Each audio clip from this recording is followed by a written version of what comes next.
drboycetv.com, the home for intelligent Black people. So if you're Black and intelligent, this is a place for you. I want to talk to you guys about something really interesting that just happened. YouTube just hit me up and they gave me a big old suspension for a week because I shared a broadcast by the minister Louis Farrakhan. And for some reason, YouTube and all the social media platforms, which are run by people, very racist people who don't believe that freedom of speech is something Black people should have. They've really been on the attack on Farrakhan for a very long time. And I thought it'd be a great opportunity to kind of talk about this. So we're going to talk about this right now. Hit the thumbs up button, get comfortable, and I'm going to break it down for you right now on drboycetv.com. Here we go. Here we are, clan the isms, cataclysm, great. Our people out here struggling, trying to make it in this state. Everybody out here doing it, but we the ones who late. Now family, we the ones who gotta delegate. Get that money in the power, never be fake. Stick to co-sign for 3. What did he say? Create jobs, support our own. Educate the same and buy back your home. Got 3 degrees, triple 10. 3 PhDs, now we on the CNN. DBTV, let's talk about negligence. Ignorance is bliss, but we can turn it to intelligence. Believe none of what you hear, half of what you see. Let's break it down here on Dr. Boyce TV. Here we are. Hey, what's going on, guys? Welcome to drboycetv.com, the home for intelligent Black people. One thing about this platform is that we are Black first, 100% Black first all the time. If you're Black, blickety black, and Black twice on the weekends, put a hashtag B1 in the chat. Hashtag B1 is our calling card to let the world know that we are Black first and that we are for our community. B1 means that we are not just Black first, but we put our community first. Also, it means that we know we must be one in order to be successful. So if you believe that Black people are important enough to be at the top of your priority list, then put your hashtag B1 in the chat. I thought that I would go ahead and talk to you guys about something that just happened. You guys know about the Your Black World channel that we have. We have different platforms that we operate on, and Your Black World is one of them. We have a few 100,000 subscribers, about 410,000 subscribers. And I got this notification, and the notification was basically saying that your channel is suspended for a week. For 1 week, you cannot upload, you cannot go live, you cannot put any content on that channel at all. And I said, well, what did we do? And I saw that it was a violation for alleged hate speech.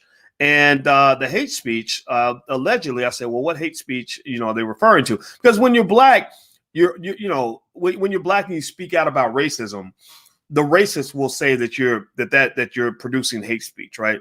When you start telling America the truth about itself, they define that as hate speech. So that definition, that labeling of free speech as hate speech is the new type of oppression. That's the new fascism.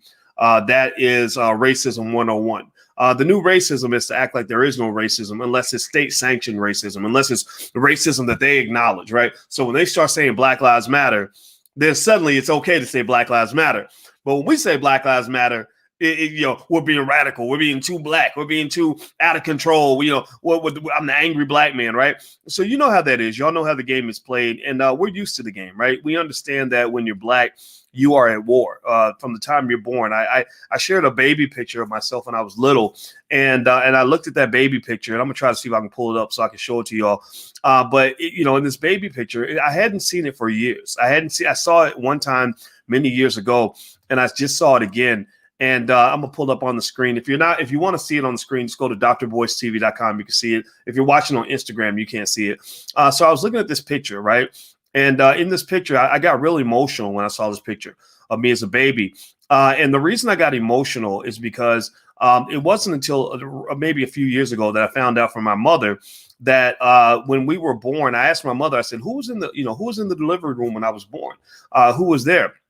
And I thought that maybe that, Cousin Willie would have been out in the hallway, grandma's in the operating room.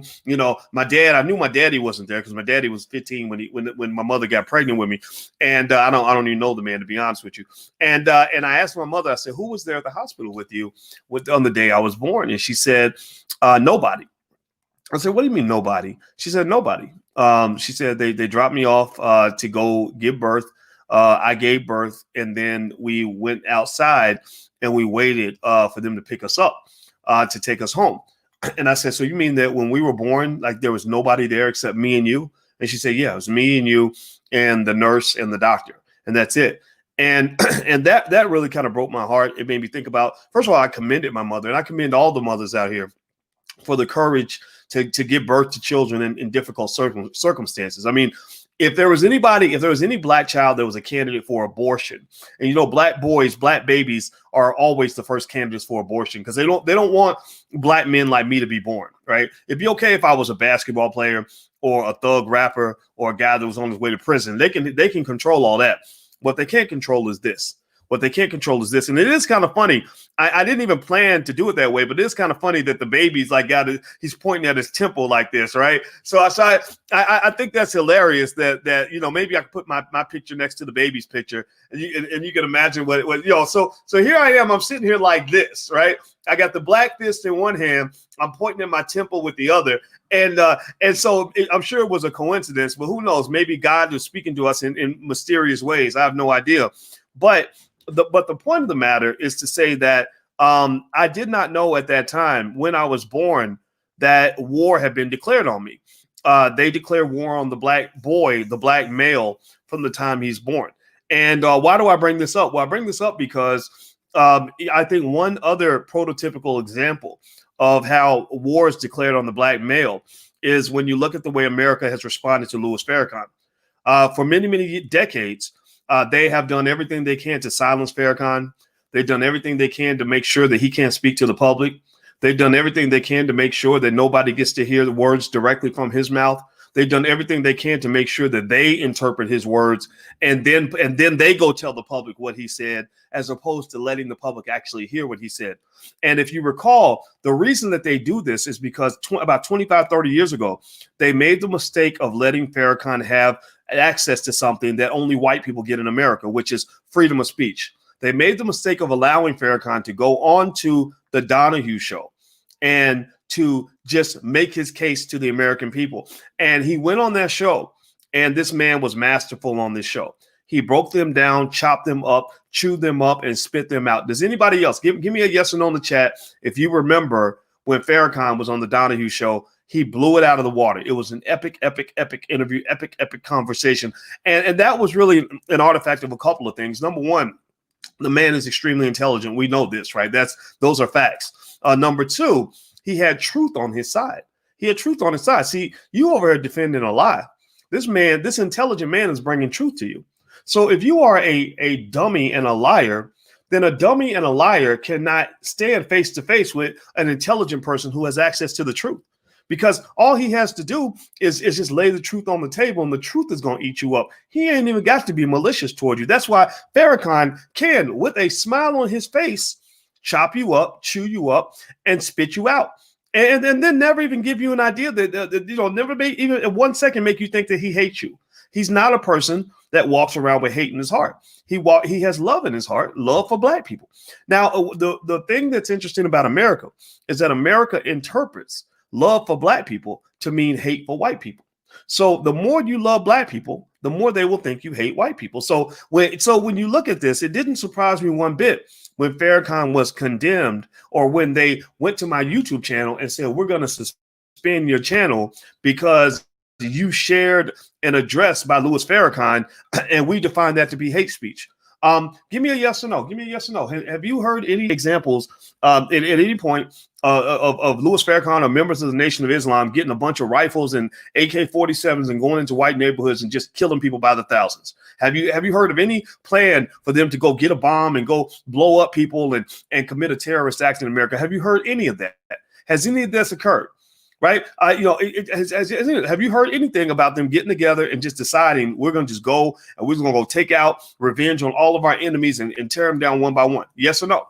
Right? The answer is no. There is none of that. Right? But it's ironic to me that they will take a Farrakhan and the Nation of Islam and blend them in with the KKK and the neo-Nazis and say that it all represents hate. No. They're not even in the same tribe of thought. They're not even in the same league of action in terms of how they conduct themselves.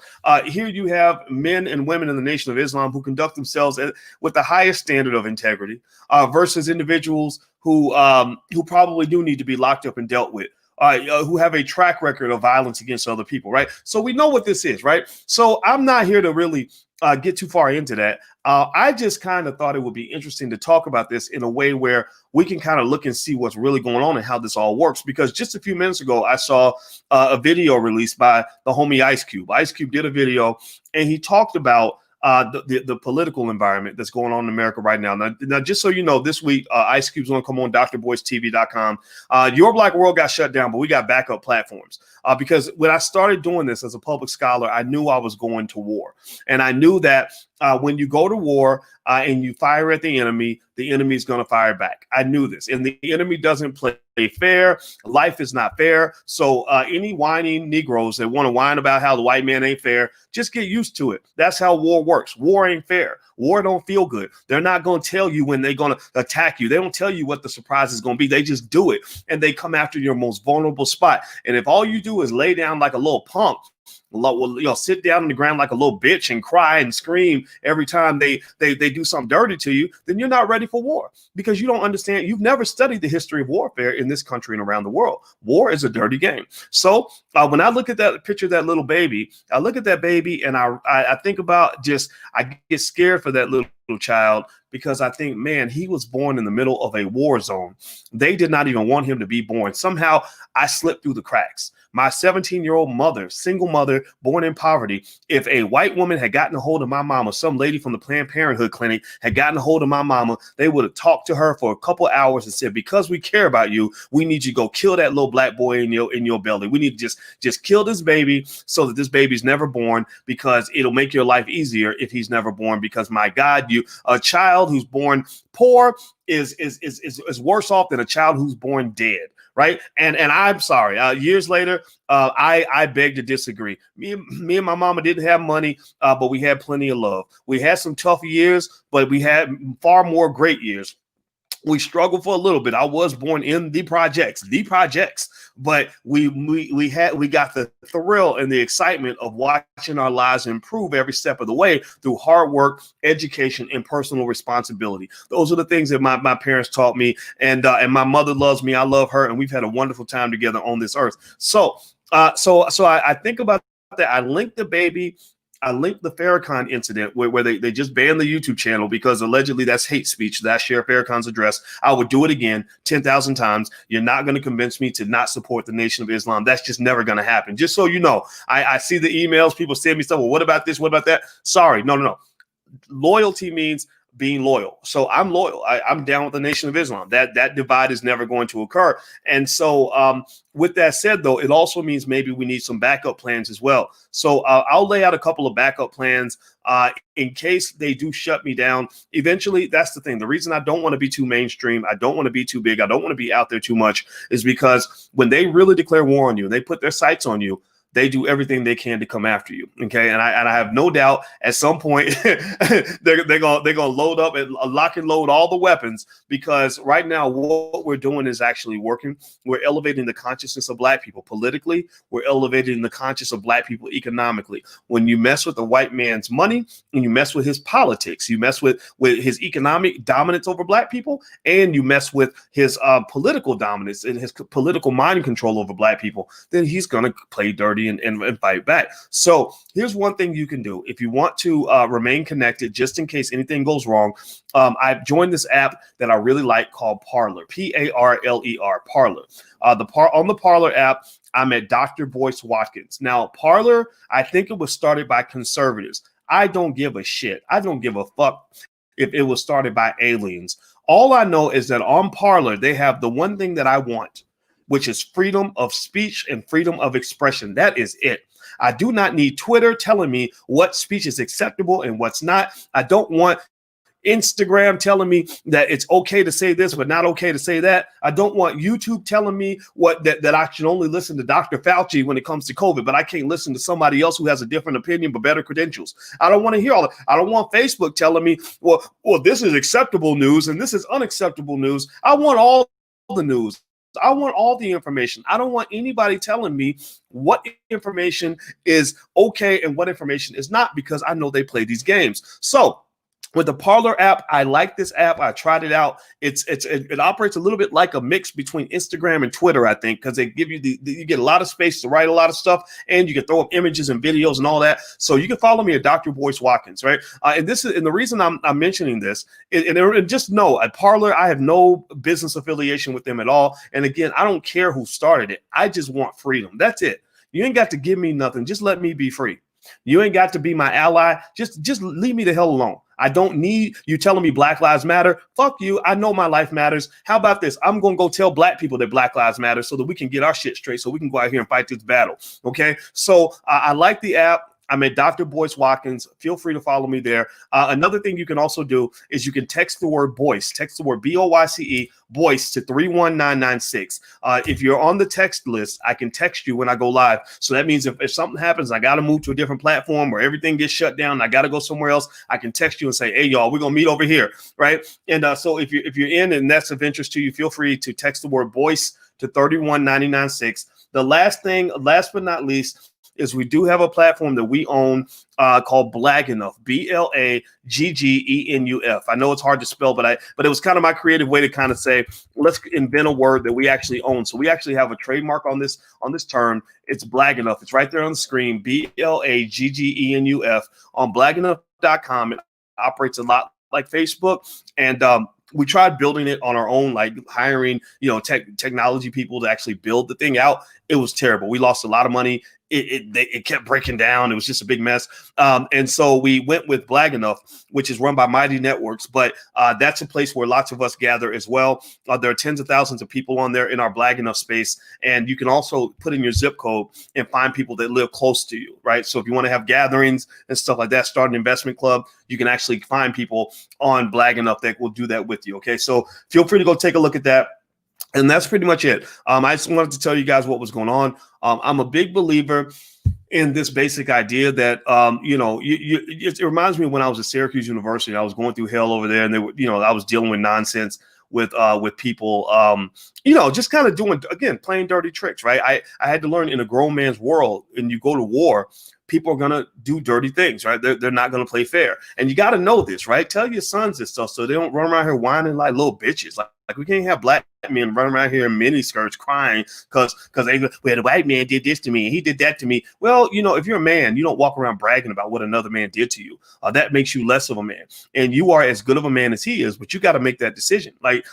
Strength is a choice. Manhood is a choice. Discipline is a choice. Commitment is a choice. Determination is a choice. So every day you must make the choice to be committed. You must make the choice to be determined.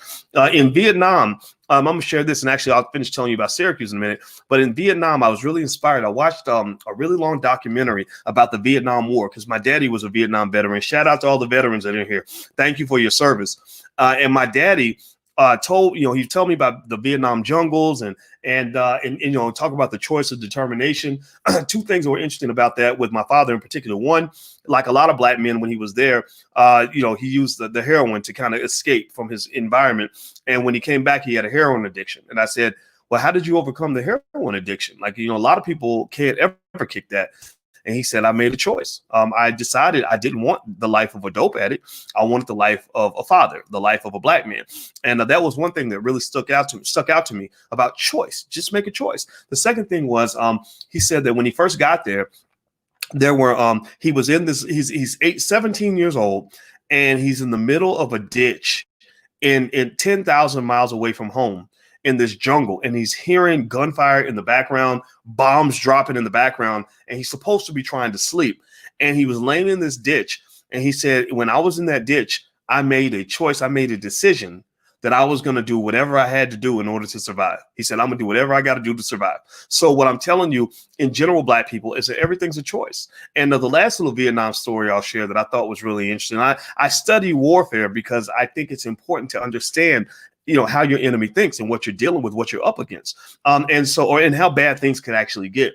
So one other story about Vietnam that was really interesting was this documentary was filmed 30 years after the Vietnam War was over. And they were able to bring together Viet Minh and Viet Cong soldiers. They were able to talk to people from the South and talk to people from the North. And they were able to talk to them about what their strategies were during the war. Well, here's one thing that happens really interesting.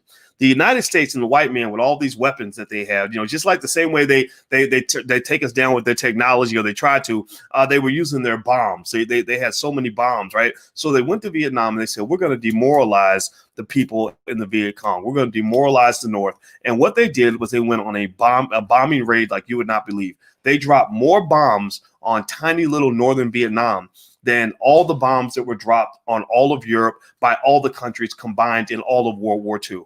Put together, like all the bombs dropped on all the countries by all the other countries in all of World War II combined, right? And you're like, how did they survive this? And so here's what happened.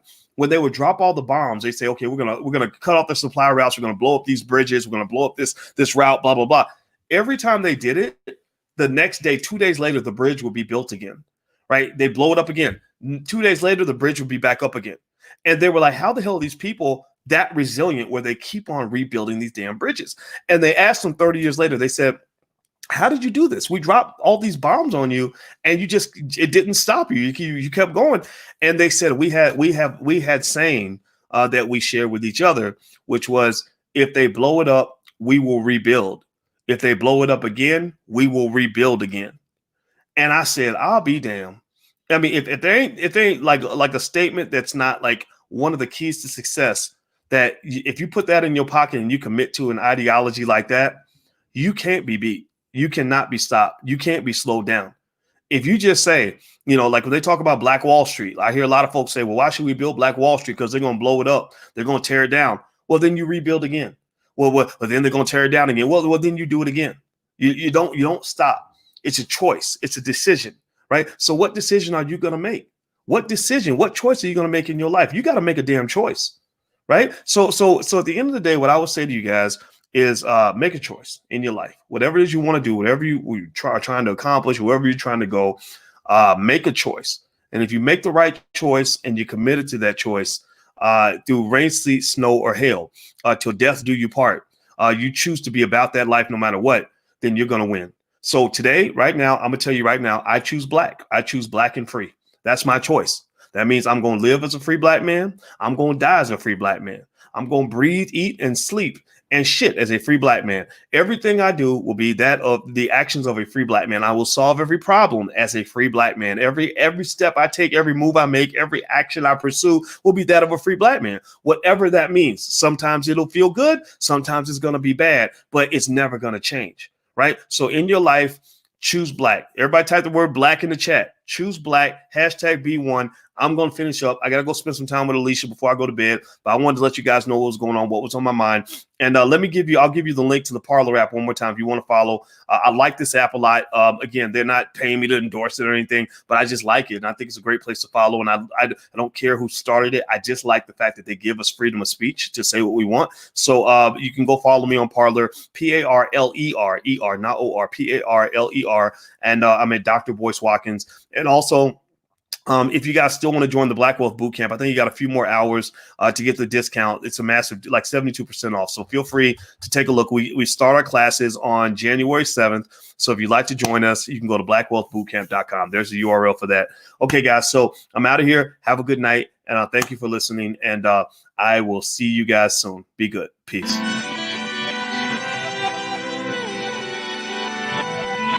Here we are, clan the isms, cataclysm great. Our people out here struggling, trying to make it in this state. Everybody out here doing it, but we the ones who late. Now family, we the ones who gotta delegate. Get that money in the power, never be fake. Stick to cosign for 3. What did he say? Create jobs, support our own. Educate the same and buy back your home. Got 3 degrees, triple 10. 3 PhDs, now we on the CNN. DBTV, let's talk about negligence. Ignorance is bliss, but we can turn it to intelligence. Believe none of what you hear, half of what you see. Let's break it down here on Dr. Boyce TV. Here we are.